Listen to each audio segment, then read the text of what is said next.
اعوذ باللہ من الشیطان الرجیم بسم اللہ الرحمن الرحیم ان اللہ وملائکتہ یصلون علی النبی یا ایھا الذین آمنوا صلوا علیہ وسلموا تسلیما اللہم صل علی محمد وآل محمد اللہم صل علی محمد وآل محمد اللہم صل علی محمد وآل محمد عجل فرجہم واحشرنا معاہم روی عن فاطمة الزہراء سلام اللہ علیہا انہا قالت دخل علی برسول اللہ صلی اللہ علیہ وآلہ وسلم فی بعض الایام وقال لی یا فاطمة انی لا اجد فی بدنی ضعفا فقلت له اعوذک باللہ یا ابت من الضعف فقال یا فاطمة ایتینی بالکساء الیمانی وغطینی بہ قالت فاطمة سلام اللہ علیہا فاتیتہ بالکساء وغطیتہ بہ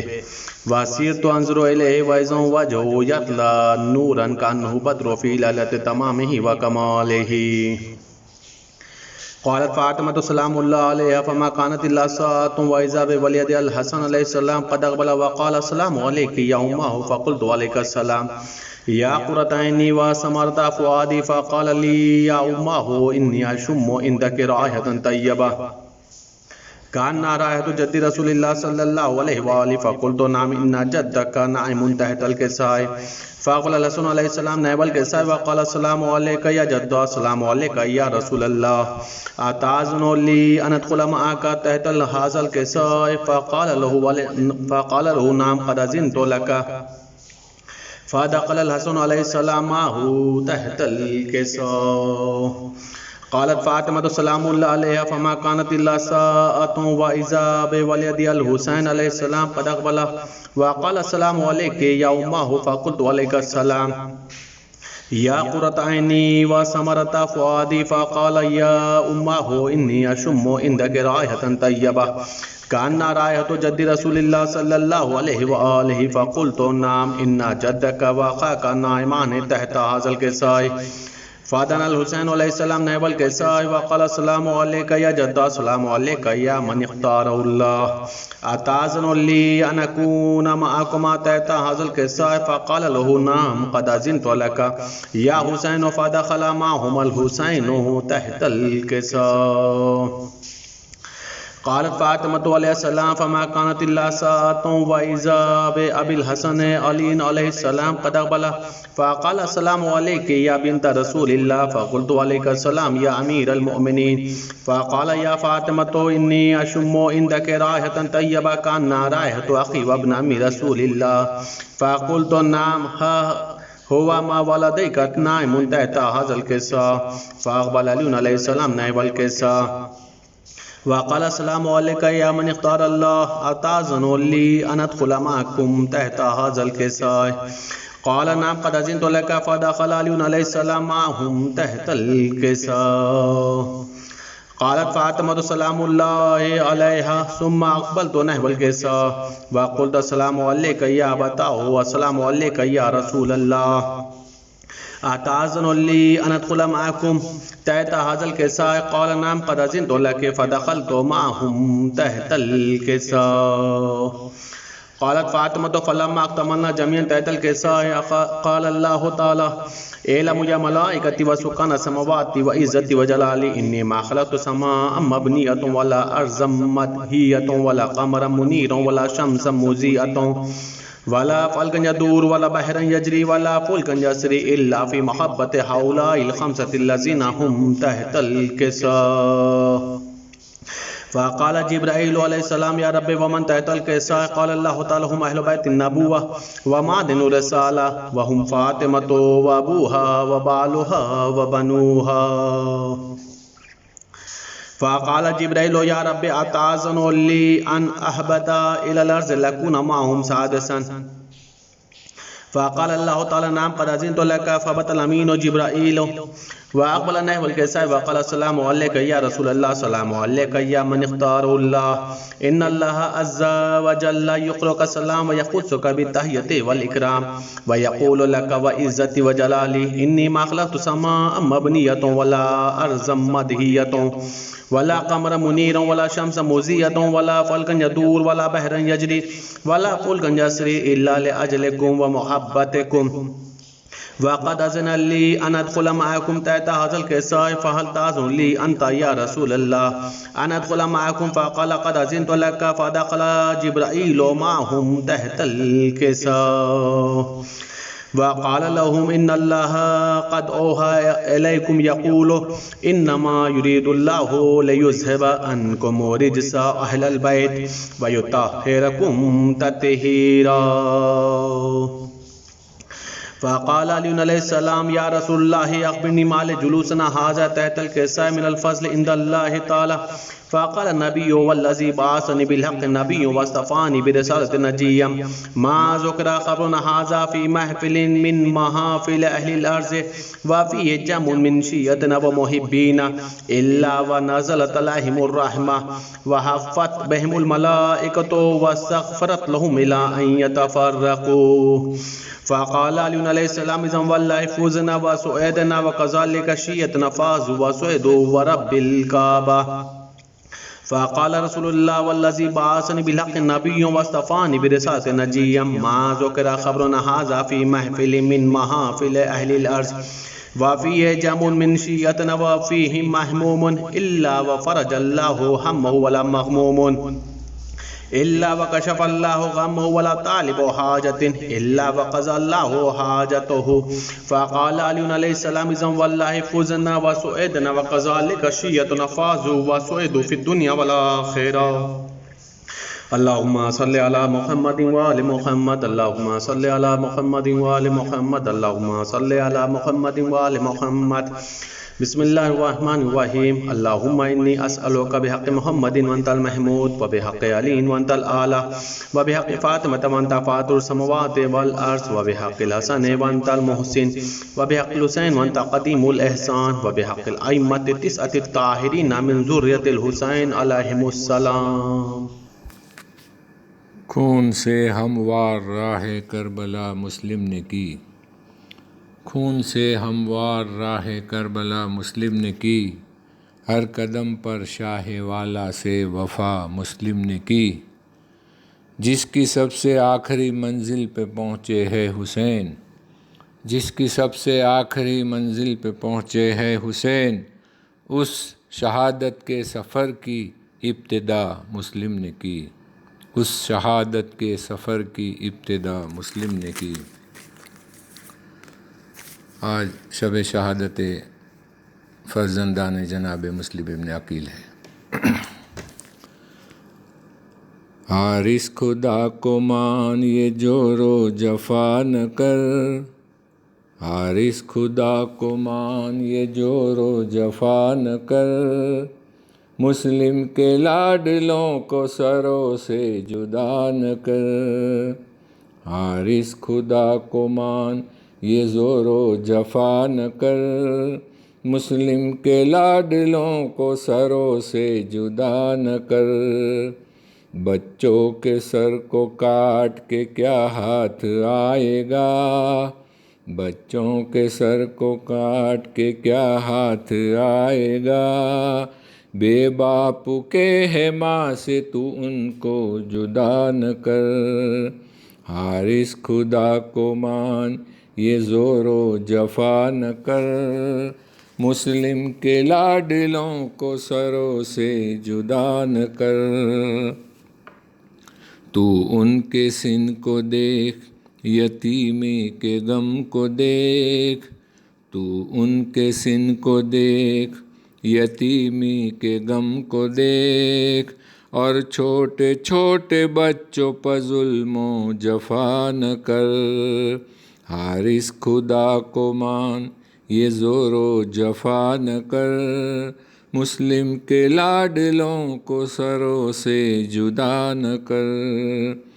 گھر میں تیرے پناہ جھولے اس سے یہ سلوک، گھر میں تیرے پناہ جھولے اس سے یہ سلوک، بے درد مہمانوں سے اپنے دگا نہ کر، حارث خدا کو مان یہ زور و جفا نہ کر، مسلم کے لاڈلوں کو سروں سے جدا نہ کر، زہرا پکارتی ہے نہ دریا پہ خوں بہا، زہرا پکارتی ہے یوں دریا پہ نہ دریا پہ خوں بہا، ظالم جلا کے دل کو میرے آبلا نہ کر، حارث خدا کو مان یہ زور و جفا نہ کر، مسلم کے لاڈلوں کو سروں سے جدا نہ کر، ظالم خدا بچائے غریبوں کی آہ سے، ظالم خدا بچائے غریبوں کی آہ سے، دستے ستم نہ کھینچ قیامت بپا نہ کر، حارث خدا کو مان یہ زور و جفا نہ کر، مسلم کے لاڈلوں کو سروں سے جدا نہ کر، پھل پائے گا نہ کاٹ کے ان کے سروں کو تو، پھل پائے گا نہ کاٹ کے ان کے سروں کو تو، برباد اس طرح چمن مصطفیٰ نہ کر، حارث خدا کو مان یہ زور و جفا نہ کر، مسلم کے لاڈلوں کو سروں سے جدا نہ کر، کلیاں ہے دونوں حیدر و زہرا کے باغ کی، کلیاں ہے دونوں حیدر و زہرا کے باغ کی، کھلنے دے ان کی شاخوں سے ان کو جدا نہ کر، حارث خدا کو مان یہ زور و جفا نہ کر، مسلم کے لاڈلوں کو سروں سے جدا نہ کر۔ لا حول ولا قوة الا باللہ العلی العظیم۔ اعوذ باللہ من الشیطان اللعین الرجیم، بسم اللہ الرحمن الرحیم۔ الحمد للہ رب العالمین والصلاة والسلام علی اشرف الانبیاء والمرسلین، سیدنا و نبینا و شفیع ذنوبنا و طبیب نفوسنا مولانا مولا الکونین، امام المشرقین والمغربین، جد الحسن والحسین، حبیب الہ العالمین ابی القاسم محمد وعلی اہل بیتہ الطیبین الطاہرین المعصومین المظلومین المنتخبین المنتجبین، اما بعد، فقد قال اللہ تبارک و تعالی فی القرآن الکریم وہو اصدق القائلین وقولہ الحق۔ بسم اللہ الرحمن الرحیم، انما یرید اللہ لیذہب عنکم الرجس اہل البیت ویطہرکم تطہیرا۔ عزیزان گرامی، آج کی شب شہادت حضرت فرزندان مسلم ابن عقیل علیہ السلام ہے۔ جناب مسلم کے بچوں کی شہادت کے سلسلے کی یہ مجلس ہے جو کوفے میں شہید کیے گئے تھے۔ اہل بیت اطہار علیہ السلام کو خداوند عالم نے بہت ساری فضیلتیں عطا فرمائی ہیں۔ قرآن کریم کی بہت ساری آیات اہل بیت کی شان میں نازل ہوئی ہیں، پیغمبر کی بے شمار حدیثیں ہیں جو اہل بیت کی فضیلتوں اور مناقبوں کے سلسلے سے وارد ہوئی ہیں۔ بہت ساری حدیثیں ایسی ہیں کہ جہاں پر احترام اہل بیت بتایا گیا ہے، بہت ساری حدیثیں ایسی ہیں کہ جس میں اہل بیت کی ذاتوں کا تعارف کرایا گیا ہے، یعنی حدیث کے ذریعے سے بھی اہل بیت کو پہچانوایا گیا ہے، اور قرآن کریم کی آیات کے ذریعے سے بھی اہل بیت کو پہچانوایا گیا ہے۔ انہی آیتوں میں ایک آیت مبارکہ ہے جسے آیت تطہیر کہا جاتا ہے۔ یہ آیت بہت ہی زیادہ مشہور و معروف ہے، ہماری قوم کے بچے اس آیت سے آشنا ہیں، اور خداوند عالم نے اس آیت میں اہل بیت کی عصمت کا ذکر کیا ہے، طہارت کا ذکر کیا ہے، اور نجاستوں اور کثافتوں، گندگیوں، غلاظتوں، برائیوں، رجس کے دور رہنے کا اعلان کیا ہے۔ اور یہ اعلان بھی خداوند عالم نے اپنے ارادے کے ساتھ کیا ہے۔ انما یرید اللہ لیذھب عنکم الرجس، اللہ کا یہ ارادہ ہے کہ اہل بیت اطہار، خداوند عالم آپ سے تمام طرح کے رجس کو دور رکھے، اور آپ لوگوں کو ایسا پاک و پاکیزہ رکھے جو پاک و پاکیزہ رکھنے کا حق ہے۔ ظاہر سی بات ہے، خداوند عالم کا ارادہ ہو، خداوند عالم کی ذات ہو پاکیزہ کرنے والی، پاکیزگی کا اعلان کرنے والی، اور اہل بیت اطہار علیہ السلام کی ذوات مقدسہ ہو، تو کوئی سوچ بھی نہیں سکتا کہ اہل بیت اطہار علیہ السلام کمال طہارت کی کس معراج پر فائز ہیں، عصمت کی کس بلندی پر فائز ہیں۔ جس طریقے سے خداوند عالم نے اہل بیت کو بہت زیادہ فضائل عطا فرمائے ہیں، اور کوئی انسان یہ شمار نہیں کر سکتا اور نہ ہی یہ طے کر سکتا ہے کہ کون سی فضیلت افضل ہے، کون سی فضیلت اس سے افضل ہے۔ اسی طریقے سے اہل بیت اطہار علیہ السلام کے مصائب اور مصیبتیں بھی ہیں۔ انہی چیزوں کو مد نظر رکھتے ہوئے، چونکہ آج جناب مسلم کے بچوں کی اور شہزادوں کے سلسلے سے یہ مجلس ہے، میں گفتگو کرنا چاہ رہا ہوں تاکہ یہ سمجھ میں آئے کہ اہل بیت جنہیں خداوند عالم اتنے بے شمار فضائل عطا فرمائے تھے، بے شمار کمالات عطا فرمائے تھے، اللہ کے رسول نے الگ الگ طریقے سے اہل بیت کی عظمتوں اور فضیلتوں اور مناقبوں کو اجاگر کیا تھا لوگوں کے اوپر۔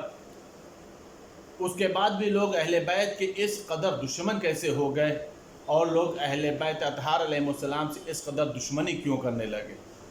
اور دشمنی کا نتیجہ یہ ہے کہ بڑوں کے ساتھ بھی مظالم ہوئے ہیں، چھوٹوں کو بھی ستایا گیا ہے، بچوں کا بھی خیال نہیں رکھا گیا ہے، خواتین کا بھی خیال نہیں رکھا گیا ہے۔ ورنہ دنیا کا دستور تو یہی ہے کہ اگر کسی کے اندر ایک بھی فضیلت ہوتی ہے تو اس فضیلت کے احترام میں، اس فضیلت کی وجہ سے اس شخص کا احترام بڑھ جاتا ہے۔ دنیا کا دستور اور طریقہ تو یہی ہے، کسی کے اندر ایک فضیلت ہوتی ہے تو لوگوں کی نگاہوں میں اس کی عظمت و منزلت میں اضافہ ہو جاتا ہے۔ سوچنے والی بات ہے، قرآن میں بے شمار فضیلتیں ہیں، حدیثیں بے شمار ہیں فضیلتوں میں، اور اس کے ساتھ ہی ساتھ یہی اہل بیت اطہار علیہ السلام ہے جنہیں پیغمبر نے قرآن ناطق بھی کہا ہے۔ یہی اہل بیت اطہار ہیں جنہیں خداوند اللہ کے رسول نے کبھی ید اللہ کہا ہے، کبھی وجہ اللہ کہا ہے، کبھی لسان اللہ کہا ہے، کبھی جنب اللہ کہا ہے، یعنی وہ فضیلتیں ہیں کہ جس کی نسبت اللہ سے ہے۔ اس کے بعد بھی لوگ اہل بیت سے اس قدر دشمنی کیوں کرنے لگے؟ اہل بیت کے اس قدر خون کے پیاسے کیوں ہو گئے؟ اہل بیت کو اس قدر کیوں ستایا جانے لگا؟ ظاہر سی بات ہے، محرم کا مہینہ بھی قریب ہے، اسی مناسبت سے میں یہ گفتگو کر رہا ہوں، چونکہ پورا محرم ہی رونے اور رلانے کا مہینہ ہے، پورا محرم کا مہینہ ہی پیغمبر اکرم کو پرسہ دینے کا مہینہ ہے، اہل بیت کے سوگوار ہونے کا مہینہ ہے۔ ان تمام چیزوں کو انسان ذہن میں رکھے اور اس کے بعد یہ سوچے کہ آخر وجہ کیا ہے، سبب کیا ہے لوگ اس قدر اہل بیت کے دشمن ہو گئے۔ متوجہ رہے گا عزیزان گرامی، اگر بات فضیلتوں کی ہے تو اہل بیت کی فضیلتوں جیسی کسی کے پاس فضیلت نہیں ہے، طہارت کی ہے تو اہل بیت کی طہارت جیسی کسی کے پاس طہارت نہیں ہے، علم کا مسئلہ ہے تو اہل بیت کے جیسا علم کسی کے پاس نہیں ہے، شجاعت کا مسئلہ ہے تو اہل بیت جیسی شجاعت کسی کے پاس نہیں ہے، سخاوت کا مسئلہ ہے تو اہل بیت جیسا سخاوت کوئی سخی کوئی نہیں ہے، کرم کا مسئلہ ہے تو اہل بیت جیسا کوئی کریم نہیں ہے، حلم کا مسئلہ ہے تو اہل بیت سے زیادہ حلیم کوئی نہیں ہے۔ جو جتنے بھی فضائل کے مسئلے کو دیکھا جائے تو اہل بیت کے نہ برابر کوئی ہے، نہ اہل بیت کے جیسا کوئی ہے، اور کوئی سوچ بھی نہیں سکتا کہ ان فضیلتوں میں کسی ایک فضیلت کے میں بھی وہ اہل بیت کے برابر ہو جائے۔ متوجہ رہے گا عزیزان گرامی، کمال تو یہ ہے کہ سب کو یہ فضیلتوں کا علم ہے۔ بھائی 1400 سال کے بعد پیدا ہونے والوں کو جب اہل بیت کی فضیلتوں کا علم ہے، تو جو پیغمبر کے دور میں رہا ہوگا، جو پیغمبر کے زمانے میں رہا ہوگا، کیا اسے اہل بیت کی فضیلتوں کا علم نہیں ہوگا؟ کیا وہ اہل بیت کے مناقبوں کو نہیں جانتا ہوگا؟ کیا وہ اہل بیت کی عظمتوں کو نہیں جانتا ہوگا؟ ہم 1400 سال کے بعد سمجھ رہے ہیں، 1400 سال کے بعد سمجھا رہے ہیں، 1400 سال کے بعد ہم تک جو اہل بیت کے فضائل ہیں وہ کتابوں کے ذریعے سے آئے ہیں، لیکن جو 1400 سال پہلے لوگ تھے وہ کتابوں کے ذریعے سے فضائل اہل بیت کو نہیں سمجھ رہے تھے، بلکہ اہل بیت کے فضائل کو پیغمبر کی زبان سے سمجھ رہے تھے، پیغمبر کے عمل کے ذریعے سے سمجھ رہے تھے۔ پیغمبر احترام کر کے بتا رہے تھے کہ اہل بیت کون ہے، پیغمبر سلام کر کے بتا رہے تھے کہ در اہل بیت کیا ہے، پیغمبر اکرم ہر طریقے سے اہل بیت کو پہچانوا بھی رہے تھے، اہل بیت کی معرفت بھی کرا رہے تھے۔ کمال کی بات ہے، اس انداز سے معرفت کرانے کے بعد، اس انداز سے پہچانوانے کے بعد، اتنے فضائل و مناقب کو بیان کرنے کے بعد، جب ہم دشمنی کے مسائل کو دیکھتے ہیں، ظلم و تشدد کو دیکھتے ہیں، تو سوچا بھی نہیں جا سکتا تھا کہ جس کے پاس اتنے فضائل ہوں گے، دنیا اہل بیت کے اوپر اتنے زیادہ مظالم ڈھائے گی۔ متوجہ رہیے گا عزیزان گرامی، اہل بیت کے اوپر اتنے زیادہ مظالم ڈھائیں گے۔ اب وجہ یہ ہے، سبب یہ ہے کہ آخر یہ اہل بیت کے دشمن کیوں ہو گئے؟ وجہ بس ہمیں ایک ہی سمجھ میں آئی، حسد کا مسئلہ ہے۔ حسد کا مسئلہ ہے کہ آخر اللہ نے ان لوگوں کو یہ فضائل دیے کیوں ہیں؟ یہی فضیلت اہل بیت سبب بنی ہے اہل بیت سے دشمنی کی۔ متوجہ رہیے گا عزیزان گرامی، یہی فضیلتیں سبب بنی ہیں اہل بیت سے دشمنی کی، ورنہ اہل بیت نے کبھی حکومت کے لیے تلوار بھی نہیں نکالی۔ اہل بیت کے پاس بیت المال نہیں ہے، اہل بیت کے پاس لشکر نہیں ہے، اہل بیت کے پاس سپاہی نہیں ہیں، اہل بیت کے پاس ہتھیار اور اسلحے نہیں ہیں، اہل بیت کے پاس فوج نہیں ہے، اہل بیت ہے ذکر پروردگار ہے، اہل بیت ہے مصلی عبادت ہے، اہل بیت ہے تلاوت قرآن ہے، اہل بیت ہے اور مناجات ہے، اہل بیت ہے تفسیر قرآن ہے، اہل بیت ہے رسول کی حدیثیں ہیں۔ یہی تو اہل بیت کے پاس سرمایہ تھا، یہی تو سب سے بڑی دولت تھی اہل بیت کے پاس۔ لیکن مصیبت یہ ہے کہ جن لوگوں سے محبت اور احترام کا حکم دیا اللہ نے، ان لوگوں سے دشمنی کی گئی ہے، ان لوگوں کو ستایا گیا ہے، ان لوگوں کو اذیتیں دی گئی ہیں۔ متوجہ رہیے گا عزیزان گرامی، ان لوگوں کو اذیتیں دی گئی کیوں؟ اس لیے کہ سب کے قلبوں میں، سب کے دلوں میں حسد کی آگ بھڑک رہی تھی، حسد کی آگ بھڑک رہی تھی کہ ان فضیلتوں کے مالک یہی کیوں ہوئے، دوسرا کیوں نہیں ہوا؟ عزیزان گرامی، خداوند عالم فضیلت دیتا ہے تو ظرف دیکھ کر کے دیتا، صلاحیت کو دیکھ کر کے دیا جاتا ہے۔ ہر ایرے غیرے کو نہ فضیلتیں نصیب ہوتی ہیں اور نہ ہر ایرا غیرہ فضیلتوں کا اہل بنا کرتا ہے۔ مولا متقیان حضرت علی بن ابی طالب علیہ السلام، روایت کے جملے ہیں، مولا متقیان حضرت علی بن ابی طالب علیہ السلام سے پوچھا، جناب کمیل جو مولا کے صحابی ہیں، فضیلتوں کا محسوس کرے گا عزیزان گرامی۔ جب فضیلتیں سمجھ میں آ جائیں گی تب حسد سمجھ میں آئے گا، جب حسد سمجھ میں آئے گا تب مصیبتیں سمجھ میں آئیں گی۔ جناب کمیل جو پیغمبر کے صحابی، جن کی مشہور معروف دعا ہے جسے دعا کمیل کہا جاتا ہے، جناب کمیل ابن زیاد نے مولا سے ایک سوال پوچھا، مولا یہ بتائیے اللہ نے آپ کو اتنے بے شمار فضیلتیں عطا فرمائیں، بے شمار فضائلوں کا مالک بنایا آپ کو، آپ کی نگاہ میں کون کون سی فضیلتیں بہت ہی زیادہ پیاری ہیں؟ کون کون سی فضیلتیں آپ کی نگاہ میں بہت ہی زیادہ محبوب ہیں؟ مولا متقیان نے فرمایا خداوند عالم نے ہمیں جو بے شمار فضیلتیں عطا فرمائی ہیں، ان فضیلتوں میں چند فضیلتیں ایسی ہیں جو مجھے بہت ہی زیادہ عزیز ہیں۔ کہا کیوں مولا؟ کہ اس لیے کہ ان فضیلتوں میں خداوند عالم نے کسی کو شریک نہیں قرار دیا، اور نہ ہی کسی کو وہ فضیلتیں پہلے ملی ہیں اور نہ ہی بعد میں ملیں گی۔ کہا مولا کون سی فضیلتیں؟ کہا کمیل دوسری بات بھی سن لو پہلے۔ کہا مولا کون سی بات ہے؟ کہ ایسا نہیں ہے کہ ان فضیلتوں میں کوئی فضیلت اللہ دوسروں کو دے نہیں سکتا، دے سکتا ہے لیکن پھر بھی نہیں دے گا۔ کہا مولا کون سی وہ فضیلتیں ہیں؟ فضیلت سمجھیے گا عزیزان گرامی، کہ ان فضیلتوں میں پہلی فضیلت یہ ہے کہ خداوند عالم نے مجھے کعبے میں پیدا کیا۔ نہ مجھ سے پہلے کوئی کعبے میں پیدا ہوا ہے اور نہ ہی میرے بعد کوئی کعبے میں پیدا ہوگا۔ لیکن ایسا نہیں کہ خداوند عالم قدرت نہیں رکھتا، رکھتا ہے قدرت، لیکن خداوند عالم ان فضیلت میں، اس فضیلت میں کسی کو شریک نہیں قرار دے گا۔ اولین میں کوئی پیدا نہیں ہوا، قیامت تک کوئی پیدا نہیں ہوگا، اکیلے کعبے میں جو ولادت ہوئی ہے وہ میری ولادت ہوئی۔ کہا مولا دوسری فضیلت کون سی ہے جو اللہ نے آپ کو عطا فرمائی ہے؟ مولا متقیان نے فرمایا دوسری فضیلت یہ ہے جو خداوند عالم نے مجھے عطا فرمائی ہے، جو دوسروں کو نہیں ملنے والی۔ پیغمبر کو حکم دیا، پیغمبر کو حکم دیا، پیغمبر آپ ہجرت کر جائیے اور اپنے بستر پر اپنے بھائی علی کو سولا دیجئے۔ بستر پہ سونے کا مسئلہ نہیں ہے۔ کہا پھر میرے مولا کا مسئلہ یہ ہے کہ اللہ کو میرا سونا اتنا پسند آیا کہ خداوند عالم نے اس سونے کو اپنی مرضی کے مقابلے میں خرید لیا۔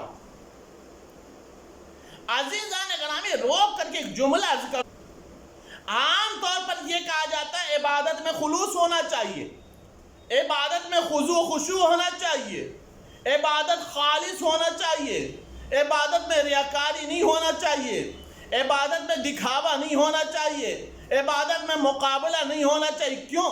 اس لیے کہ اللہ کی بارگاہ میں وہی عبادت قابل قبول ہے اور اتنی ہی قبول ہے جتنی خلوص کے ساتھ کی گئی۔ متوجہ عزیزان گرامی، اللہ کی بارگاہ میں وہی عبادت قابل قبول ہے اور اتنا ہی قبول ہے جتنا خلوص کے ساتھ ادا کی گئی، جتنا خضوع اور خشوع کے ساتھ کی گئی، جس میں دل و دماغ پوری طرح سے مکمل طور پر اللہ کی طرف رجوع کیے رہا، اتنی ہی عبادت قبول ہے۔ ورنہ اگر کوئی سجدے پر سجدہ کرتا چلا جائے، عبادتوں پر عبادت کرتا چلا جائے اور ارادہ یہ ہو کہ ریاکاری ہو، دکھاوا ہو، لوگ مجھے عابد سمجھیں، لوگ مجھے عبادت گزار سمجھیں، تو اس عبادت کا کوئی ماحصل نہیں ہے، کوئی نتیجہ نہیں ہے، کوئی صلہ نہیں ہے۔ کیوں؟ اس لیے کہ اللہ خلوص والی عبادت کو پسند کرتا ہے، اللہ اخلاص والی عبادت کو پسند کرتا ہے۔ عزیزان گرامی ہمارا لاکھوں سلام ہو کائنات کے اس عابد کے اوپر جس کی عبادت ایک ضربت ثقلین کی عبادت پر بھاری ہو جائے اور جس کا سونے میں اتنا خلوص ہو کہ مرضی معبود کا مالک بن جائے، عبادت میں اتنا خلوص ہو کہ ایک ضربت ثقلین کی عبادت پر بھاری ہو جائے، اور سونا اتنا خالص ہو، سونا میں اتنا خلوص ہو کہ خداوند عالم کو یہ سونا بھی پسند آ جائے۔ کتنے خوش قسمت ذات کا نام ہے علی، کتنی عزیز ذات کا نام ہے علی کہ جس کی عبادت بھی اللہ کو پسند، عبادت میں ریاکاری نہیں اور سونے میں بھی ریاکاری نہیں۔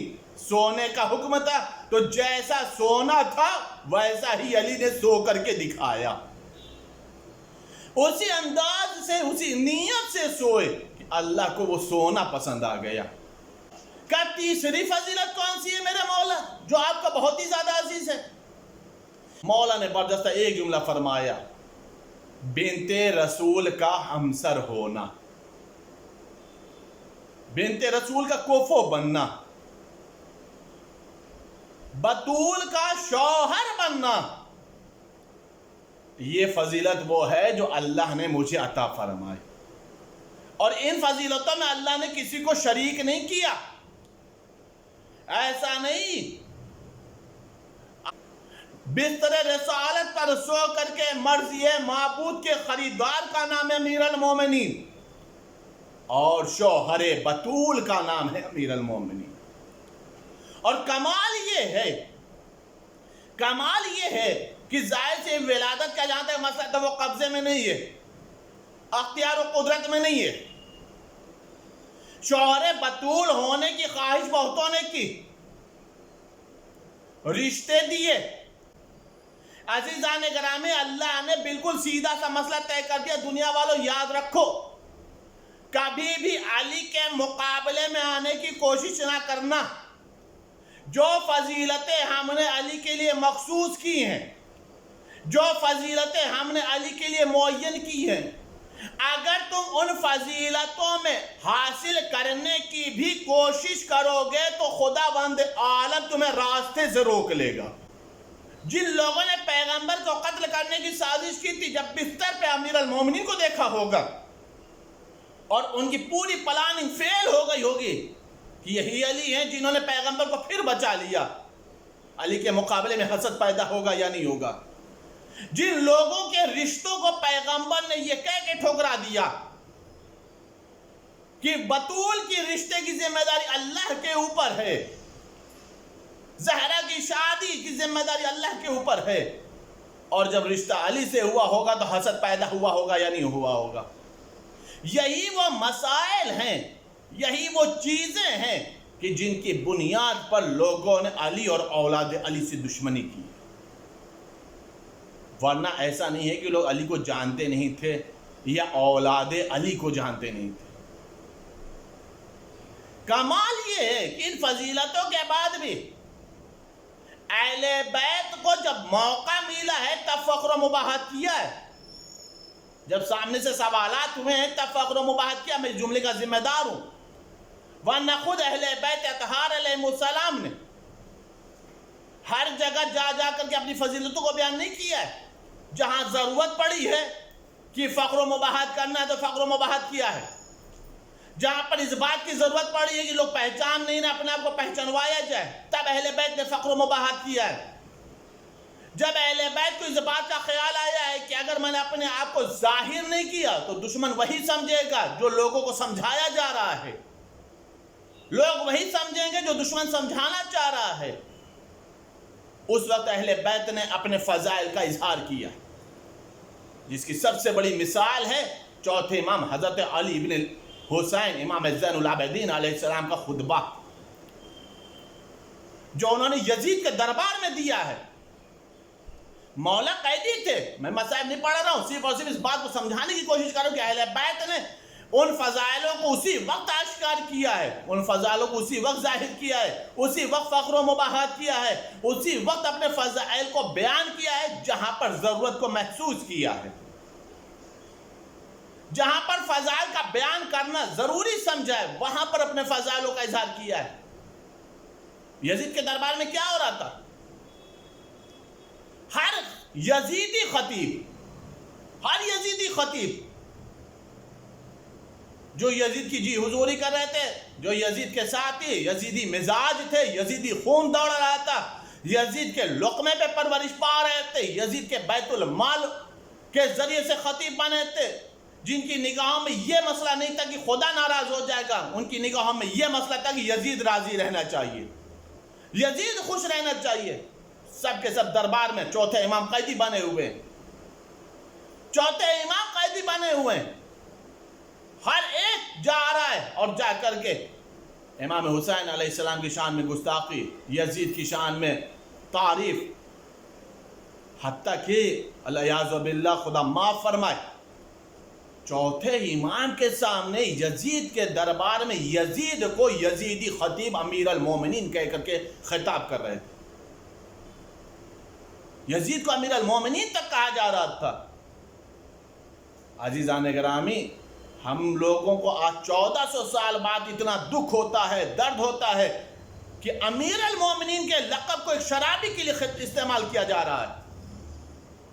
مولا امیر المومنین کے لقب کو معاویہ کے بیٹے کے لیے استعمال کیا جا رہا ہے، جس نے حلال محمد کو حرام، حرام محمد کو حلال کر دیا ہے. 1400 سال بعد ہم لوگوں کو پڑھنے میں اتنا دکھ ہوتا ہے، آپ حضرات کو سننے میں اتنا دکھ ہوتا ہے، کتابوں میں لکھا ہوا دیکھا جاتا ہے تو دکھ ہوتا ہے، قلب کو تکلیف پہنچتی ہے. سوچنے والی بات ہے کہ چوتھے امام نے کتنا صبر کیا ہوگا جب یزید کو امیر المومنین کہہ کر کے یزیدی خطیب خطاب کر رہے ہوں گے، اور یزید کو امیر المومنین کہہ کر کے مبارکباد دے رہے ہوں گے، تعریف کر رہے ہوں گے. جب سب نے اپنے خطاب کو مکمل کر لیا، اپنی تقریر کو مکمل کرے، اب چوتھے امام مخاطب ہوئے. میں اس سوال کو ذہن میں رکھیے گا عزیزان گرامی کہ ہمیشہ اہل بیت نے اپنے فضائل کا اظہار نہیں کیا، جہاں ضرورت سمجھی ہے وہاں پر اظہار کیا. چوتھے امام نے یزید کو مخاطب کیا، یزید اگر تو کہے تو میں بھی اس لکڑی پر جاؤں، لکڑی کی بلندی پر جاؤں اور جا کر کے میں بھی کچھ خطاب کروں، میں بھی کچھ بولوں. یزید اجازت نہیں دے رہا تھا، یزید بول نہیں رہا تھا. نہیں آپ کو نہیں بولنا، چونکہ یزید کے دربار میں کئی ملکوں کے سفرا سفیر آئے ہوئے تھے. ان سب نے کہا قیدی ہے، بولنے کی اجازت دے دے. کیا بولے گا؟ یزید کو معلوم ہے قیدی ضرور ہے، لیکن جب بولے گا تو دربار میں انقلاب آ جائے گا. جب بہت اصرار بڑھا تو چوتھے امام منبر پر اس لکڑی کے بلندی پر گئے، اور بلندی پر جانے کے بعد پہلے بسم اللہ الرحمن الرحیم، اللہ کی حمد و ثنا، محمد والے محمد پر درود و سلام. اور اس کے بعد اب چوتھے امام نے جب دربار یزید کے سامنے اپنے فضائلوں کو آشکار کیا ہے، اپنے فضائلوں کا اظہار کیا، میں کون ہوں اور یزید نے کس کا قتل کیا ہے، میں حسین ابن علی ہوں، میں ابن محمد المصطفیٰ ہوں، میں ابن علی المرتضیٰ ہوں، میں ابن الحسین غریب ہوں. اور اس کے بعد روایت کے جملے جب مولا امام سجاد نے خطبہ دینا شروع کیا ہے، اپنا تعارف کرایا ہے، اپنے فضائل پڑھے ہیں، اپنے آپ کو پہچانوایا ہے، تو روایت کے جملے ہیں کہ جملے کا اثر یہ ہوا کہ یزید نے خود دیکھا کہ دربار میں انقلاب آ جائے گا، دربار میں انقلاب برپا ہو جائے گا. فوراً مؤذن کو بے موقع کہہ دیا آذان دے دے، بے موقع کہہ دیا آذان دے دے. جب آذان شروع ہوئی مولا نے خطبے کو روکا، مولا خاموش ہوئے. مؤذن نے کہا اللہ اکبر، مولا نے کہا اللہ اکبر. اس نے کہا اشہدو ان لا الہ الا اللہ، مولا نے کہا اشہدو ان لا الہ الا اللہ. جیسا ہی کہا اشہدو ان محمد رسول اللہ، ایک مرتبہ مولا نے یزید کو مخاطب کر کے ایک جملہ کہا، یزید یہ بتا، یہ جو مؤذن نام لے رہا ہے یہ تیرے جد کا نام ہے یا میرے جد کا نام ہے؟ یہ مولا نے اتنی آذانوں کے دو جملوں کو مکمل کرنے کے بعد تیسرے جملے مخاطب کیوں کیا ان لوگوں کو؟ یزید کو مخاطب کیوں کیا؟ یزید کو مخاطب اس لیے کیا درباریوں کے سامنے، اس لیے کہ یزید نے یہ کہا تھا کہ ایک خارجی کا قتل ہوا ہے، خارجی کے اہل خانہ کو قید کر کے اہل حرم کو اسیر کر کے لایا گیا ہے. مولا نے روک کر کے ایک جملہ کہا جسے پورا دربار خارجی سمجھ رہا ہے، وہ خارجی نہیں تھا، وہ نبی اللہ کا نواسہ تھا، وہ رسول اللہ کا نواسہ تھا.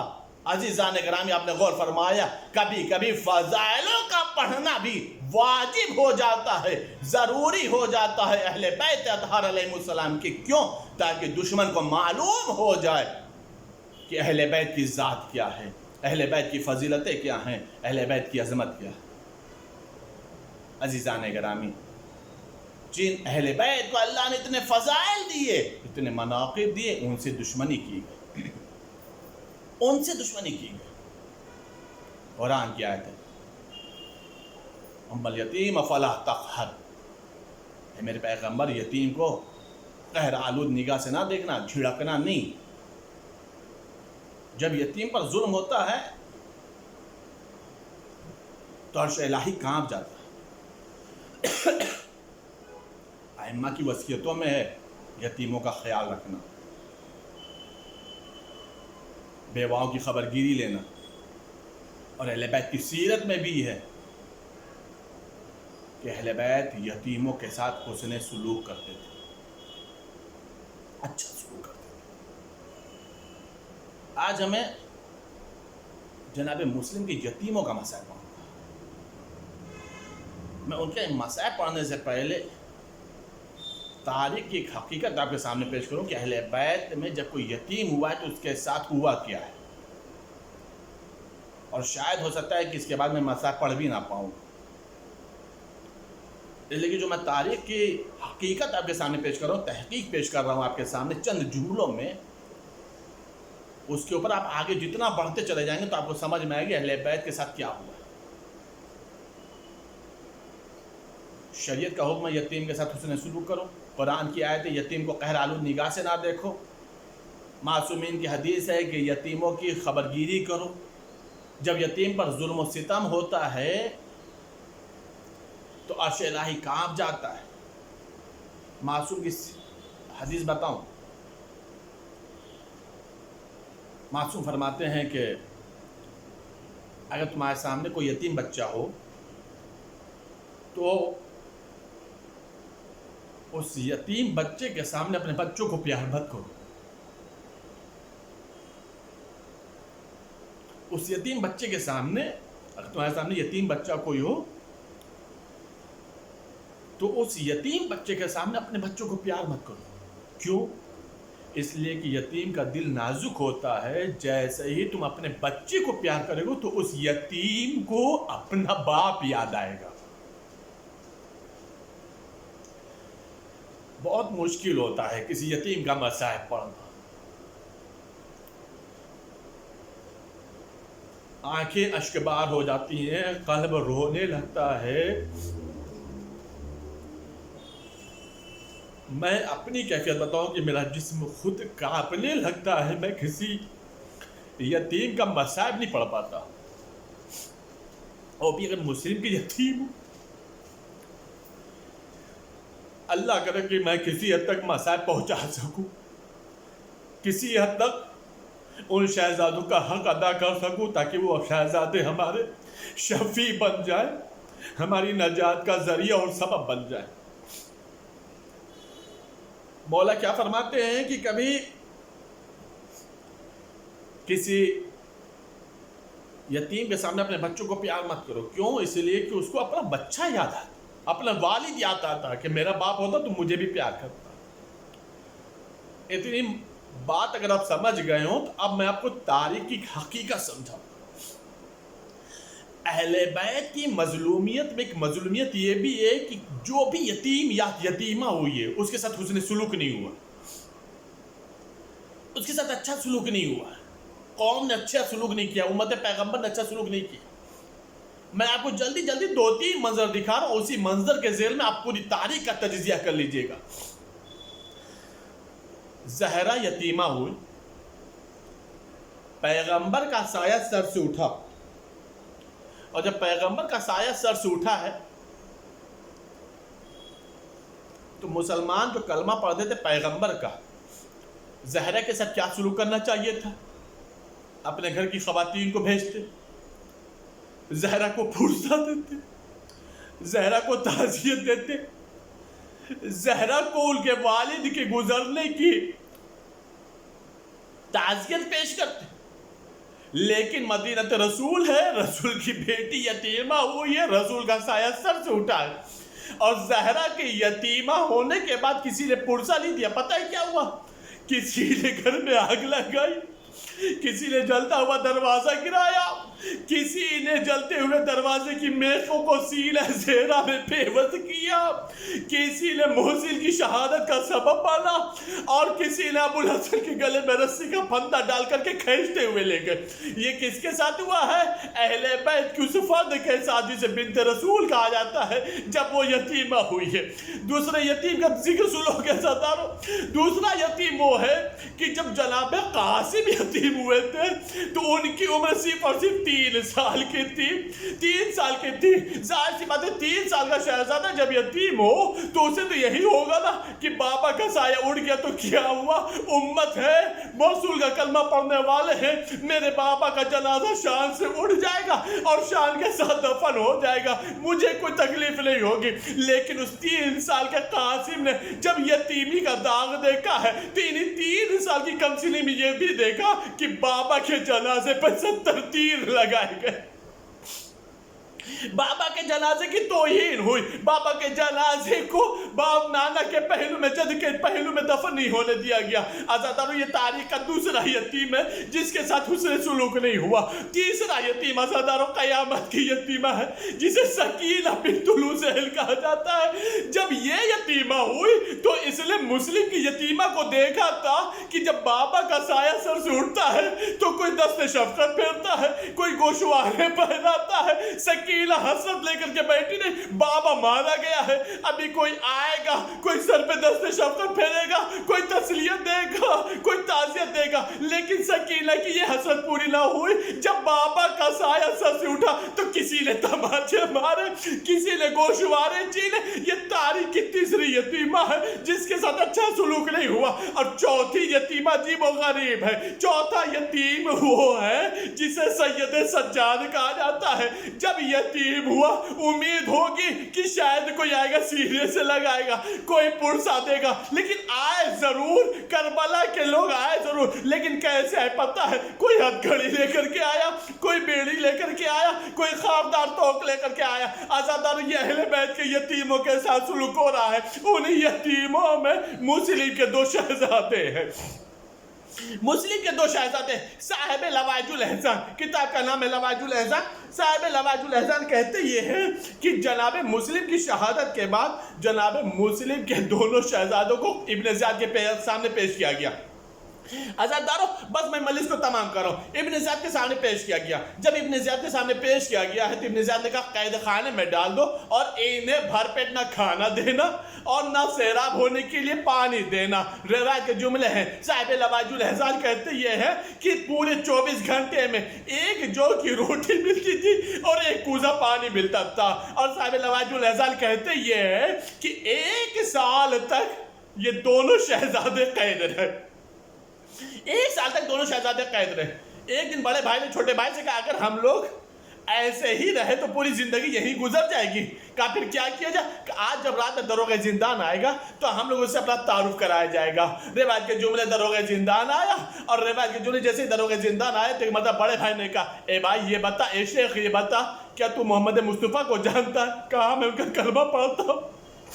ہاں میں ان کا کلمہ پڑھتا ہوں. کہا تم علی مرتضیٰ کو جانتے ہو؟ کہا وہ رسول کے جانشین برحق ہے. لیکن ایک بتا دروغ زندان ایک جملہ کہا اے بچوں یہ بتاؤ ان ذاتوں سے تمہارا کیا تعلق ہے؟ ایک بتا دونوں بچوں نے سر جھکا کے کہا اے شیخ ہم مسلم کے یتیم ہیں، ہم مسلم کے یتیم ہیں، ہم مسلم کے یتیم ہیں. جیسے ہی سنا مسلم کے یتیم ہیں اس نے اپنے آپ کو دونوں شہزادوں کے قدموں پہ گرا دیا. بچوں مجھے معاف کر دو، میں نے آپ کو پہچانا نہیں ہے. آج رات کی تاریکی میں قفل کھول دوں گا، آپ کو جہاں جانا ہو چلے جانا. عزادارو رات ہوئی، قفل کھلا، دونوں زندان سے باہر نکلے، رات بھر چلتے رہے. ایک یتیمی ہے، بابا کا سایہ اڑ چکا ہے، پردیس ہے، پورا شہر دشمن ہے. پوری رات چلتے رہے، سفر کرتے رہے. عزادارو دیکھو مقاتل میں جملے ہوتے ہیں لیکن ان چیزوں کو اپنے ذہن میں لانا پڑتا ہے. ظاہر سی بات ہے جنگل تھا نا، بیابان تھا، صحرا تھا. جب یہ بچے ننگے پر دوڑتے ہوں گے تو پیروں میں کانٹے کتنا چبھتے ہوں گے، پیروں میں کانٹے کتنے چبھتے ہوں گے. پوری رات جب دوڑے ہیں، جب صبح سفیدی نمودار ہوئی تو کیا دیکھا؟ ہم پھر تو کوفہ ہی کے اندر ہیں. ایک مرتبہ دونوں بچوں نے اپنے آپ کو ایک درخت پر پتوں کی آڑ میں چھپا لیا. عزادارو درخت کے نیچے ایک کنواں تھا، ایک کنیز خدا پانی لینے کے لیے تو کیا دیکھا؟ 2 چمکتے ہوئے چاند جیسے چہرے. کہ بچوں کون ہو؟ بچے سہمے ہوئے تھے. کہ امان دے تو بتاؤ. عزادارو کہا امان ہے. روایت کے جملے دونوں بچوں نے کہا ہم یتیمان مسلم ہیں, ہم مسلم کے یتیم ہیں. روایت کے جملے ہیں. کہا چلو بچوں میرے ساتھ, میری شہزادی بھی اہل بیت سے محبت کرنے والی ہے. عزاداروں دونوں بچے گھر میں پہنچے, لیکن قیامت کا منظر یہ ہے کہ وہ گھر حارث کا تھا. زوجہ حارث کے اہل بیت سے محبت کرنے والی تھی. ایک مرتبہ دونوں بچے کھا کر کے رات میں سوئے, لیکن جیسے ہی سوئے تھے کہ خواب میں پیغمبر خدا آ گئے, امیر المومنین آئے, جناب مسلم آئے. ایک مرتبہ پیغمبر نے فرمایا مسلم ارے تم نے دونوں بچوں کو وہیں پر چھوڑ دیا, اے مسلم اپنے بچوں کو بلا لو. دونوں بچے انا للہ و انا الیہ راجعون کہتے ہوئے بیدار ہوئے, دونوں گلے میں باہیں ڈال کر کے رونے لگے. حارث ملعون تک پہنچی خبر. ایک مرتبہ حارث آیا حجرے میں, دیکھا دونوں بچے ہیں. کہا کون ہو؟ کہا مسلم کے یتیم ہیں. عزاداروں قیامت کا منظر ہے. ایک تماچا اس نے ایسا مسلم کے بچے کو مارا کہ دانت سے خون آنے لگا.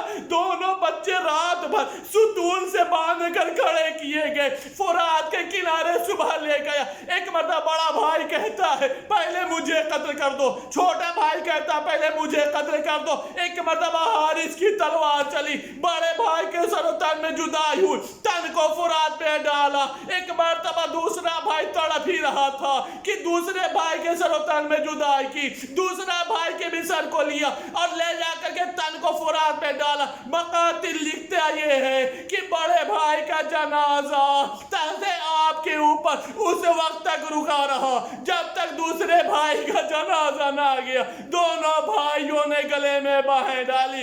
اے بھیا لگتا ہے یتیموں کے ساتھ ایسا سلوک کسی کے ساتھ نہیں ہوتا جیسا سلوک یتیمان آل محمد کے ساتھ.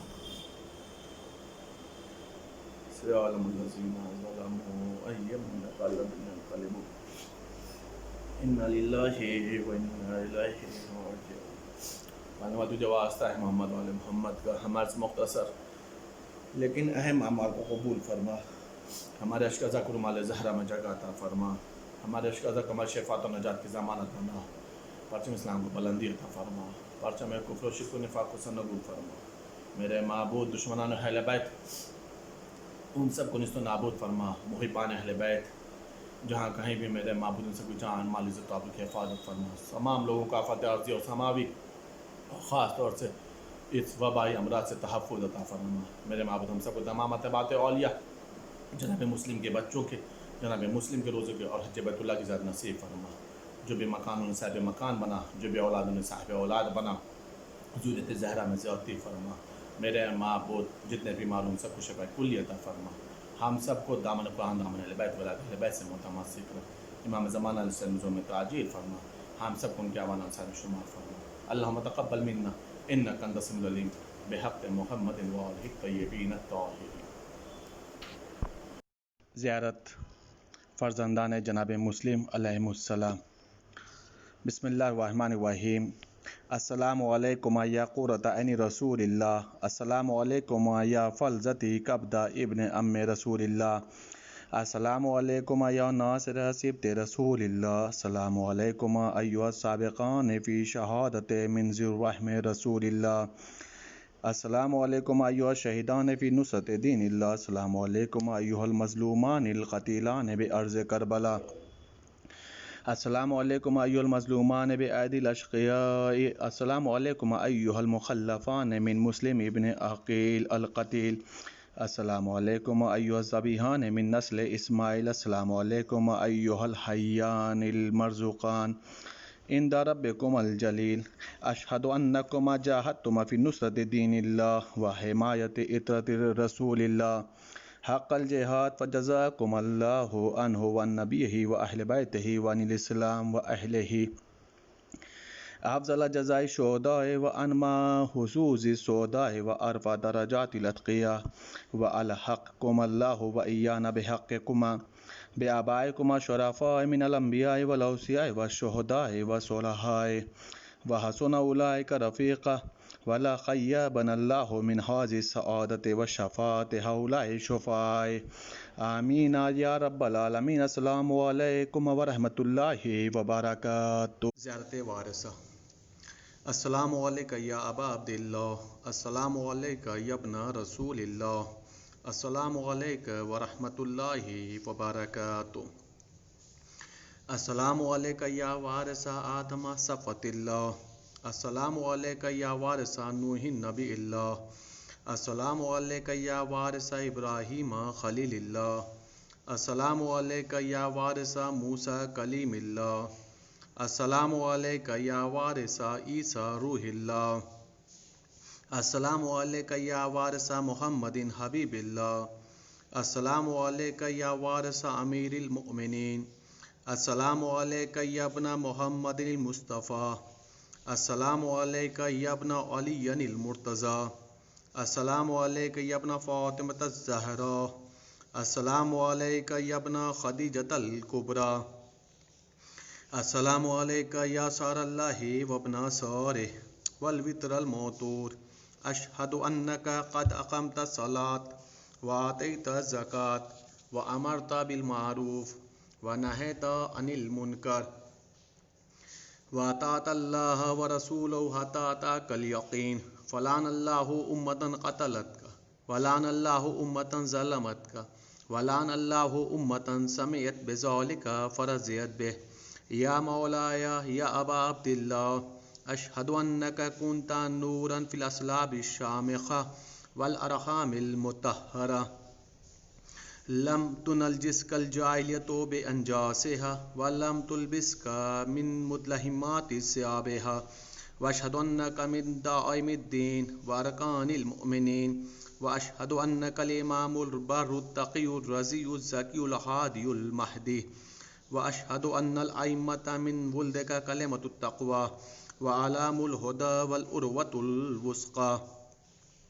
والحجۃ علی اہل الدنیا، واشہد اللہ وملائکتہ وانبیاءہ ورسولہ انی بکم مومن وبعیابکم موقن، بے شرع دینی وخواتیم عملی وقلبی لقلبکم سلم وامری لامرکم متبع، صلوات اللہ علیکم وعلی ارواحکم وعلی اجسادکم وعلی اجسامکم وعلی شاہدکم وعلی غائبکم وعلی ظاہرکم وعلی باطنکم۔ زیارت جناب علی ابن الحسین علیہ السلام۔ السلام علیکم یا ابن رسول اللہ، السلام علیکم یا ابن نبی اللہ، السلام علیکم یا ابن امیر المؤمنین، السلام علیکم یا ابن الحسین الشہید، السلام علیکم ایھا الشہید وابن الشہید، السلام علیکم ایھا المظلوم وابن المظلوم، لعن اللہ امۃ قتلتک ولعن اللہ امۃ ظلمتک ولعن اللہ امۃ سمعت بذلک فرضیت بہ۔ زیارت جملہ شہدائے کربلا علیہم السلام۔